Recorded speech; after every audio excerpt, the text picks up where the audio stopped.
Bayi yang kuelus di rahim ternyata bukan darah daging suamiku. Tes DNA menguak segalanya. Namaku Amara. Jika hidup adalah sebuah lukisan, maka saat itu lukisanku sedang diwarnai dengan palet paling cerah. Aku dan Rama, suamiku, adalah sepasang kekasih yang menikah 2 tahun silam. Namun rasanya seperti baru kemarin kami mengikat janji suci. Kisah kami bermula dari deretan kursi kuliah, tumbuh menjadi sebuah simfoni yang indah. Rama, seorang arsitek dengan senyum teduh dan tatapan mata yang selalu bisa menenangkan badai di hatiku. Seorang desainer interior yang menemukan kebahagiaan dalam setiap guratan dan warna rumah.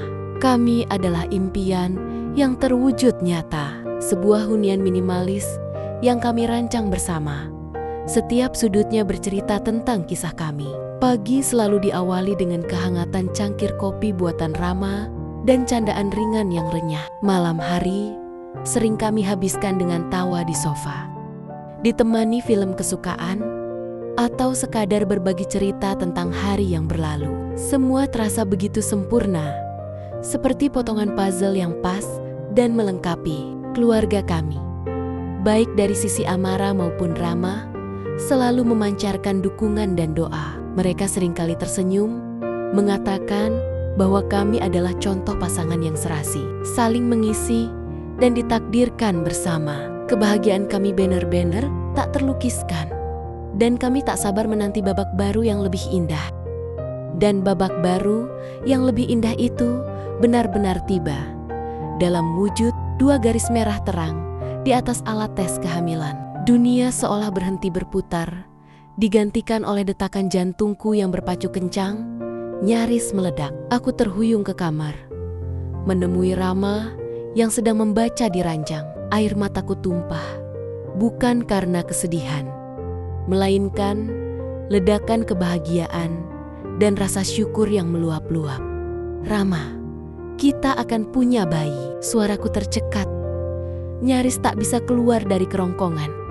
Rama langsung melempar bukunya, memelukku erat, mencium kening dan puncak kepalaku berkali-kali. Mata teduhnya berkokek-kokaka, dan senyumnya merekah lebar, menampakkan lesung pipinya yang selalu kusuka.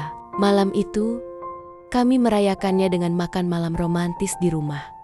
Bukan di restoran mewah, tapi dengan makanan kesukaan kami dan obrolan tentang nama-nama bayi yang lucu. Kehamilan pertamaku berjalan seperti impian yang terwujud. Setiap gerakan kecil di dalam perutku adalah melodi terindah yang selalu kunanti. Rama menjelma menjadi suami paling siaga di dunia. Ia memastikan aku nyaman, membelikan semua yang kuinginkan, dan tak pernah absen menemaniku di setiap jadwal pemeriksaan. Kami mulai sibuk menata kamar bayi, memilih warna-warna lembut yang menenangkan, dan membeli perlengkapan mungil yang begitu menggemaskan. Aku sering mengelus perutku, berbicara dengan calon buah hati kami, membayangkan wajahnya yang mungil, dan merangkai mimpi tentang keluarga kecil kami yang sebentar lagi akan utuh. Segalanya terasa begitu penuh cahaya dan harapan, seolah tak ada satupun bayangan gelap yang mampu menyentuh kebahagiaan kami. Namun, ironisnya, justru di puncak kebahagiaan inilah sebuah benih keraguan mulai ditaburkan, perlahan mengancam untuk meruntuhkan seluruh keindahan yang telah kami bangun. Namun, ironisnya, justru di puncak kebahagiaan inilah sebuah benih keraguan mulai ditaburkan, perlahan mengancam untuk meruntuhkan seluruh keindahan yang telah kami bangun. Pagi itu, saat aku sedang asyik memilah-milah baju bayi berwarna pastel, ponselku bergetar pelan. Sebuah notifikasi pesan masuk dari nomor yang sama sekali tidak kukenal. Isinya singkat, menusuk, dan mampu membuat napas tercekat. Anak yang kau kandung itu bukan milik suamimu. Dia anakku. Seluruh alam semesta seolah runtuh dalam sekejap. Jantungku berdetak tak karuan, nyaris meledak dalam dada. Aku berusaha keras menepisnya, meyakinkan diri bahwa ini hanyalah lelucon tak lucu. Atau mungkin sebuah kesalahan kirim yang keji. Siapa yang tega mengirimkan kalimat sekejam ini di masa-masa penuh harapan seperti sekarang? Akan tetapi, pesan itu tidak berhenti. Kali ini, sebuah foto lama diriku di sebuah pesta kampus 3 tahun lalu ikut terlampir, lengkap dengan detail yang membuat bulu kudukku meremang. Foto itu diambil dari sudut yang hanya sedikit orang tahu keberadaannya. Otakku berputar liar, mencoba menarik kembali kepingan memori dari malam pesta itu. Ya, malam itu aku memang minum sedikit terlalu banyak. Dan Rama tidak bersamaku karena harus menyelesaikan tugas mendesak. Ada seorang pria bernama Rio, teman lamaku yang sudah lama tak pernah kukontak, yang memang sempat menemaniku pulang. Kilas balik yang samar namun mengerikan, sekelebat bayangan tak utuh, tiba-tiba memenuhi benakku, membawa serta sebuah firasat buruk yang menggentayangi. Kebahagiaan yang tadinya begitu nyata, kini perlahan terasa mulai retak, dan aku tak tahu bagaimana cara menyatukannya kembali. Pesan-pesan teror itu semakin menjadi-jadi, datang silih berganti dengan frekuensi yang mengerikan. Rio, nama pengirimnya yang terpampang jelas kini, tak lagi bermain-main. Ia mengancam akan membongkar semuanya kepada Rama, bahkan berjanji akan mengunjunginya langsung jika aku tak segera menemuinya. Tubuhku gemetar hebat, seolah seluruh energiku terkuras habis. Aku tak bisa membayangkan, bahkan sedetik pun, bagaimana Rama akan bereaksi. Kepercayaan yang telah kami bangun bertahan-tahan lamanya, yang menjadi fondasi hubungan kami, akan hancur lebur berkeping-keping. Selama ini, aku selalu meyakini bahwa masa lalu biarlah berlalu, dan kami telah memulai babak baru hidup dengan lembaran yang bersih. Namun kini, bayangan kelam itu kembali, jauh lebih pekat dari yang pernah kubayangkan, siap menelanku hidup-hidup. Keraguan mulai menyelimuti setiap sudut hatiku, meresap hingga ke tulang. Setiap kali Rama mengelus lembut perutku atau membisikkan kata-kata manis pada calon bayi kami, hatiku mencelos. Bagaimana jika pesan Rio benar? Bagaimana jika anak yang kami nantikan, yang begitu kami puja, memang bukan darah daging Rama? Rasa bersalah dan takut mencekikku, seolah ada tangan tak kasat mata yang meremas kuat tenggorokanku. Aku tak bisa tidur nyenyak, nafsu makanku hilang, dan senyumku terasa begitu palsu. Sebuah topeng tipis untuk menyembunyikan kegelisahan yang mengamuk di dalam. Kehamilan yang seharusnya menjadi anugerah terindah, kini terasa seperti bom waktu yang terus berdetak, siap meledak kapan saja, menghancurkan segala yang telah kubangun dengan cinta dan harapan. Kehamilan yang seharusnya menjadi anugerah terindah, kini terasa seperti bom waktu yang terus berdetak, siap meledak kapan saja, menghancurkan segala yang telah kubangun dengan cinta dan harapan. Aku tahu, aku tidak bisa terus-menerus hidup dalam beang-beang ketakutan dan ancaman dari Rio. Ini harus dihentikan. Satu-satunya jalan untuk mengakhiri teror yang mengoyak batinku dan mengenyahkan setiap kepingan keraguan yang terus menggerogoti jiwaku adalah dengan menemukan kebenaran mutlak. Tujuanku kini begitu jelas, namun terasa begitu berat bagai memikul gunung. Aku harus melakukan tes DNA secara diam-diam. Keputusan ini adalah yang tersulit dalam hidupku, karena menyakiti hati Rama adalah hal terakhir yang ingin kulakukan di dunia ini. Maka, aku mulai merencanakan segalanya dengan sangat hati-hati. Rintangan pertama yang membentang adalah biaya yang tidak sedikit. Aku harus memutar otak, mencari cara untuk mengumpulkan dana tanpa sedikit pun menimbulkan kecurigaan dari Rama atau siapapun di sekitarku. Setiap pengeluaran kecil kutunda, setiap kesempatan kupakai untuk menabung sepeser demi sepeser. Rintangan kedua, dan yang terasa jauh lebih berat, adalah bagaimana caranya mengambil sampel yang diperlukan untuk tes DNA calon bayi tanpa diketahui Rama. Setiap hari aku harus memakai topeng, berpura-pura baik-baik saja di depannya, padahal di dalam hatiku badai tak henti-hentinya mengamuk. Aku merasa menjadi penipu ulung, Padahal yang kulakukan adalah semata-mata demi melindungi sisa-sisa kebahagiaan kami. Malam-malam kulalui dengan riset mendalam di internet, mencari klinik terpercaya, dan menyusun rencana yang matang. Berharap semua ini akan berakhir dengan sebuah kelegaan, bukan kehancuran yang lebih besar. Malam-malam kulalui dengan riset mendalam di internet, mencari klinik terpercaya, dan menyusun rencana yang matang.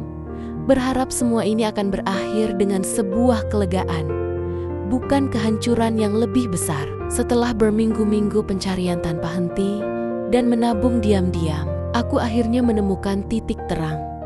Sebuah klinik yang menawarkan tes DNA prenatal non-invasif. Metode ini hanya membutuhkan sampel darahku, yang terdengar melegakan. Namun, untuk validitas hasil yang tak terbantahkan, sampel darah Rama juga mutlak diperlukan. Dan inilah bagian yang terasa bagai rintangan tertinggi di antara semua rintangan. Bagaimana aku bisa meminta Rama melakukan tes darah tanpa sedikit pun menimbulkan kecurigaan di hatinya yang polos. Dengan denyutan jantung yang berpacu tak karuan, aku melancarkan sandiwara terbesar dalam hidupku. Aku mulai mengeluh sering pusing, mual berlebihan, dan lemas yang tak wajar, seolah-olah gejala kehamilanku semakin memburuk. Aku meyakinkan Rama bahwa aku sangat mengkhawatirkan kesehatanku dan kesehatan calon bayi kami, dan memohon agar ia mau menemaniku ke klinik untuk pemeriksaan menyeluruh. Aku bahkan menambahkan dengan nada paling memelas bahwa akan lebih baik jika kami berdua melakukan tes darah untuk memastikan kami soma-soma sehat dan benar-benar siap menjadi orang tua. Rama, dengan tatapan penuh kasih dan kekhawatiran yang tulus, menyetujui. Ia tak sedikit pun curiga saat kami berada di klinik, di tengah keramaian, dengan tangan yang gemetar hebat di balik punggungku. Aku diam-diam menyerahkan 2 tabung kecil berisi sampel darah kami berdua kepada petugas laboratorium, seraya berbisik tentang permintaan tes DNA. Setiap detik menunggu hasilnya kini terasa seperti siksaan abadi. Aku tahu hasil ini akan mengubah segalanya, entah untuk menyatukan kami lebih erat atau justru menghancurkan kami selamanya. Setiap detik menunggu hasilnya kini terasa seperti siksaan abadi. Aku tahu hasil ini akan mengubah segalanya, entah untuk menyatukan kami lebih erat atau justru menghancurkan kami selamanya. Akhirnya, sebuah amplop putih bersih tiba di tangan, tergeletak di meja. Amplop itu tampak biasa saja, namun terasa begitu berat, seolah berisi ribuan ton beban yang siap menimpaku. Aku tak sanggup membukanya sendiri. Berhari-hari aku menyiksa diri dalam ketidakpastian. Tidurku gelisah, makanku tak nafsu. Setiap hembusan angin terasa seperti bisikan ancaman. Setiap bayangan adalah bayangan kehancuran. Namun, pada akhirnya aku tahu aku tak bisa lari dari takdir ini lebih lama lagi. Dengan tangan yang gemetar hebat, aku merobek segel amplop itu. Pandanganku langsung tertuju pada deretan kalimat yang tercetak rapi, namun memiliki kekuatan untuk meremukkan seluruh duniaku. Sebuah kalimat kunci yang tak akan pernah bisa kuhapus dari ingatanku. Probabilitas bahwa Rama adalah ayah biologis dari janin adalah 0%. Seluruh alam semesta seolah runtuh dalam sekejap. Napas tercekat, suaraku tertahan di kerongkongan. Semua suara di sekitarku lenyap, digantikan oleh dengungan pilu yang memenuhi telingaku, seolah ada jutaan lebah berdengung dalam kepalaku. Air mataku tumpah, tak terbendung, mengalir deras membasahi lembaran kertas yang menyimpan kebenaran pahit itu. Anak yang selama ini kuelus lembut di dalam rahim, yang kubanggakan kepada semua orang, yang menjadi jembatan antara aku dan Rama, ternyata bukan darah daging suamiku. Kenangan samar tentang pesta 3 tahun lalu, bayangan sama Rio, kini menjadi kenyataan yang menghantamku telak. Aku telah mengkhianati Rama, dan tak ada jalan kembali. Yang ada hanyalah jurang dalam di hadapanku, siap menelanku hidup-hidup. Yang ada hanyalah jurang dalam di hadapanku, siap menelanku hidup-hidup. Kebenaran yang baru saja kutemukan itu adalah sebuah jurang yang menganga luas, tak berdasar. Aku tahu, aku hanya punya dua pilihan yang sama-sama menyakitkan, sama-sama menghancurkan. Pilihan pertama, mengungkapkan segalanya pada Rama dan menyaksikan sendiri kepercayaannya hancur berkeping-keping di depan mataku. Pilihan kedua, menyimpan rahasia ini selamanya, hidup dalam selimut kebohongan yang akan terus menggerogoti jiwaku hingga tak bersisa. Keduanya terasa bagai pisau bermata dua, siap mengiris dalam hingga ke lubuk hati. Jika aku jujur, pernikahan kami mungkin akan berakhir dengan tragis. Rama mungkin akan membenciku, menatapku dengan mata penuh kekecewaan. Dan anak ini akan tumbuh tanpa mengetahui kasih sayang dari seorang ayah yang mencintainya sejak dalam kandungan. Bayangan itu saja sudah cukup untuk membuatku sesak. Namun, jika aku memilih berbohong, aku harus hidup dengan rasa bersalah yang tak berkesudahan, sebuah beban abadi yang akan terus menempel di punggungku. Setiap kali Rama memelukku erat, setiap kali dia mencium lembut perutku yang membesar, aku akan merasa seperti penipu ulung, bersembunyi di balik topeng kebahagiaan palsu. Anak ini akan tumbuh besar, dan aku akan selalu diliputi ketakutan, dihantui bayangan rahasia ini, terbongkar di kemudian hari. Malam itu, aku tak bisa memejamkan mata sedikit pun. Aku menangis dalam diam, hingga mataku bengkak dan perih, mempertimbangkan setiap skenario, setiap konsekuensi dari kedua pilihan mengerikan ini. Dan akhirnya, di tengah keputusasaan yang melanda, sebuah keyakinan muncul. Satu-satunya jalan keluar, meskipun terasa paling sulit, adalah menghadapi kenyataan. Aku harus jujur pada Rama, apapun resikonya. Dan akhirnya, di tengah keputusasaan yang melanda, sebuah keyakinan muncul. Satu-satunya jalan keluar, meskipun terasa paling sulit, adalah menghadapi kenyataan. Aku harus jujur pada Rama, apapun risikonya. Dengan jantung berdebar tak karuan, nyaris melompat keluar dari rongganya, aku menunggu kepulangan Rama. Setiap detik terasa bagai jam pasir yang menguras habis keberanianku. Aku mencoba menyusun setiap kalimat, melatihnya di depan cermin. Namun semuanya terasa sia-sia. Tak ada kata yang cukup untuk menyampaikan kehancuran ini. Saat pintu depan terbuka dan Rama melangkah masuk, senyum di wajahnya yang lelah langsung pudar begitu melihat keadaanku yang kacau balau. Matanya yang biasanya teduh kini memancarkan kekhawatiran yang mendalam. "Ada apa sayang? Kamu sakit?" tanyanya lembut. Melangkah mendekat. Aku tak sanggup lagi menahan beban yang menghimpitku. Dengan tangan gemetar, aku menyerahkan amplop hasil tes DNA itu kepadanya. Rama mengambilnya, tatapannya penuh tanya. Perlahan, ia membuka lipatannya, membaca isinya, dan seketika itu juga wajahnya memucat pasi. Matanya menatapku, kosong, tak percaya, seolah jiwanya telah pergi. "Apa ini, Amara?" Suaranya nyaris tak terdengar, berbisik seperti embusan angin. Aku tak bisa menahan lagi. Dengan suara bergetar hebat, tercekat isak tangis, aku menceritakan semuanya. Tentang pesan teror dari Rio, tentang keraguanku yang tak tertahankan, dan tentang keputusan berat untuk melakukan tes DNA secara diam-diam. Aku tak menyembunyikan apapun, bahkan tentang malam di pesta itu yang kini terasa begitu jauh dan penuh penyesalan. Air mataku tak berhenti mengalir, membasahi pipi, memohon pengampunan yang tak tahu apakah akan pernah kudapatkan. Rama hanya terdiam membisu, tubuhnya membeku. Di luar jendela, hujan mulai turun, membasahi bumi, seolah langit ikut menangisi kehancuran hati kami. Rama terdiam selama beberapa hari setelah pengakuan itu. Rumah terasa sangat dingin dan sepi, meskipun kami berdua berada di bawah satu atap yang sama. Setiap detik yang berlalu adalah siksaan. Aku memberinya ruang, tahu betul bahwa ia membutuhkan waktu untuk memproses badai yang baru saja menerpa. Aku mempersiapkan diri untuk kemungkinan terburuk, perpisahan yang tak terhindarkan, kehancuran yang tak bisa diperbaiki.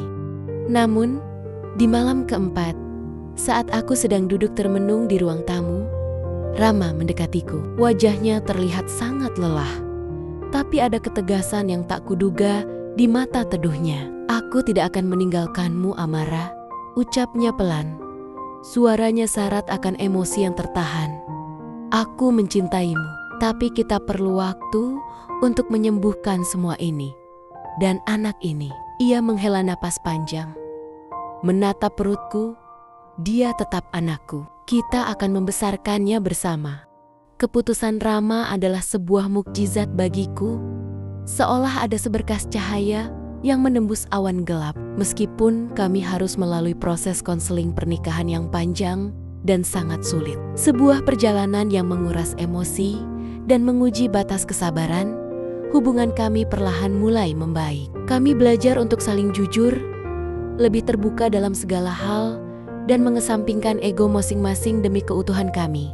Rama berdamai dengan kenyataan pahit bahwa anak ini bukan darah dagingnya. Namun ia memilih untuk mencintai dan menerima anak ini sebagai bagian yang tak terpisahkan dari dirinya dan keluarga kami. Kami berdua memutuskan untuk merahasiakan hasil tes DNA ini dari keluarga besar demi melindungi anak kami dari tatapan penuh tanya dan bisik-bisik yang mungkin menyakitkan, dan demi menjaga keutuhan keluarga kecil yang masih rapuh ini. Kami berdua memutuskan untuk merahasiakan hasil tes DNA ini dari keluarga besar demi melindungi anak kami dari tatapan penuh tanya dan bisik-bisik yang mungkin menyakitkan, dan demi menjaga keutuhan keluarga kecil yang masih rapuh ini. Beberapa bulan kemudian, cahaya baru benar-benar hadir dalam hidup kami. Bayiku lahir. Sebuah permata kecil yang mungil, tangisannya yang nyaring, mengisi setiap sudut rumah kami dengan melodi kebahagiaan yang tak terlukiskan. Rama adalah ayah yang luar biasa. Tak sedikit pun menunjukkan perbedaan kasih sayang. Ia menggendongnya dengan lembut, menggantinya popok dengan cekatan, dan menemaniku begadang di malam hari. Melihat mereka berdua, hatiku dipenuhi rasa syukur yang meluap-luap. Sebuah kebahagiaan yang terasa begitu nyata setelah badai panjang. Kisah yang kami alami adalah sebuah pelajaran berharga tentang kekuatan kejujuran dan keajaiban cinta sejati. Rahasia, sekecil apapun itu, ternyata bisa menjadi bom waktu yang siap meledak dan menghancurkan segalanya. Namun, kejujuran, betapapun pahit dan sulitnya, bisa menjadi fondasi yang kokoh untuk membangun kembali. Bahkan dari puing-puing kehancuran. Aku belajar bahwa cinta sejati bukanlah tentang kesempurnaan atau tanpa celah, melainkan tentang kemampuan untuk menerima kekurangan, berlapang dada untuk memaafkan, dan kemauan untuk tumbuh bersama melalui setiap badai yang menerpa. Kami tidak hanya menemukan kebahagiaan yang sempat hilang, tapi juga sebuah ketahanan dan kedewasaan dalam menghadapi cobaan hidup yang tak terduga. Tahun-tahun berlalu dengan cepat, seperti lembaran buku yang terbuka. Anak kami tumbuh besar, menjelma menjadi seorang anak yang cerdas, ceria, dan penuh kasih sayang. Dia memanggil Rama ayah dengan intonasi penuh cinta yang murni, dan Rama membalasnya dengan kasih sayang yang tak terbatas. Sebuah pelukan hangat yang selalu ada untuknya. Kami tetap menyimpan rahasia hasil tes DNA itu rapat-rapat, bukan untuk menyembunyikan kebenaran demi kebohongan, tetapi untuk melindungi anak kami dari beban yang tidak perlu, dari pandangan menghakimi yang tak pantas ia terima. Keluarga kami tidak hanya utuh, bahkan terasa lebih kuat dari sebelumnya, karena kami telah melewati badai terhebat dan memilih untuk berpegangan tangan, menapaki setiap langkah bersama. Hubunganku dengan Rama menjadi semakin dalam, lebih jujur, dan penuh penghargaan. Kami seringkali berbincang panjang lebar tentang pentingnya komunikasi yang terbuka dan kepercayaan yang tak tergoyahkan. Aku menyadari kebahagiaan sejati bukanlah tentang hidup tanpa masalah atau badai, melainkan tentang bagaimana kita menghadapi setiap masalah itu bersama, bergandengan tangan, saling menguatkan. Kami tidak hanya menjadi pasangan suami istri, tetapi juga sahabat terbaik dan orang tua yang saling mendukung tanpa henti. Kisah kami adalah bukti nyata bahwa bahkan dari kepahitan terdalam sekalipun, bisa tumbuh cinta yang jauh lebih kuat dan keluarga yang jauh lebih bahagia, asalkan ada keberanian untuk menghadapi kebenaran dan kemauan tulus untuk memaafkan. Dan kini, setiap pagi yang kami lalui bersama, setiap tawa yang memenuhi rumah, setiap pelukan hangat adalah saksi bisu dari pondasi kuat yang kami bangun di atas kejujuran dan cinta yang tak lekang oleh waktu.